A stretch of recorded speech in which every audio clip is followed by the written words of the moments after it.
It gives you a bunch of recipes in the back here. I mean, you can't beat that. And then for people that live in New York, it's perfect. It's like a freaking hand guide because on top of the recipes, it tells you where to go to find the ingredients in the recipes at the local grocery that is stores. pretty cool. That's a pretty cool thing. Yeah, and it's like if you live on the Upper West, Upper East, blah, check it out. You know, a really quick and easy thing, like food. You guys cook? I don't know. Maybe most people don't cook. It seems like, but she does this thing where she throws like it's really super healthy. It's the cheapest thing you can ever get. It's the lentil beans, the split peas, and barley. It's just the raw stuff. And I got this at Target a few months ago, and it was, I think for like each bag it was like 49 cents a bag. The barley is 35. And it makes a huge pot. I eat a ton. But I just had some for my dinner, and it's pretty good. You mix it up, but it's no fat. You don't have to add any oil or anything to it. It's so cheap. Just throw it in a pot and boil it down. It's pretty good. And it lasts a while. If you're trying to save money, and lose weight. God, it's lots of protein and fiber. That's all it is. So Straight up protein and fiber. And this all kind of ties into the showering question and the wiping, I think. Yeah, be careful not to overload on the lentil and the peas. Yeah. You might have an adverse reaction downtown.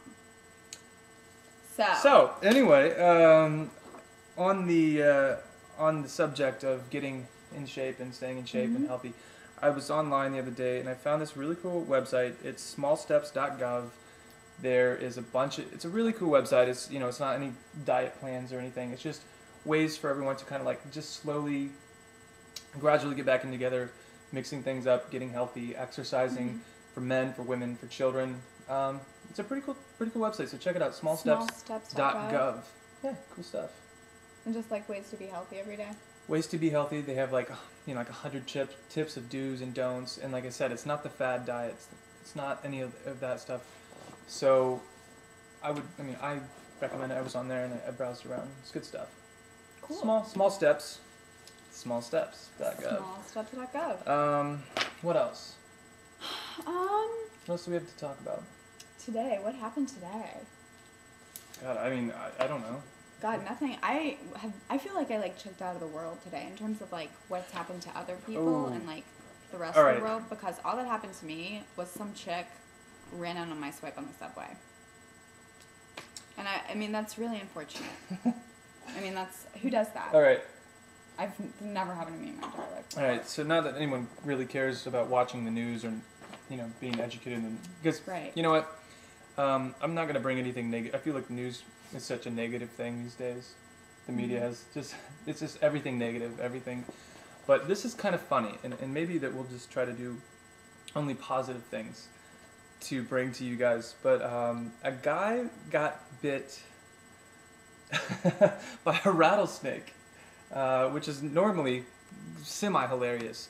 This is actually extra funny because it was in his luggage. He was on a rowing trip. He's a high school rowing coach. He had 60 of his students, and they were on a rowing trip in South Carolina. Got off the plane, got home, and was unpacking, and there was a rattlesnake in his bag.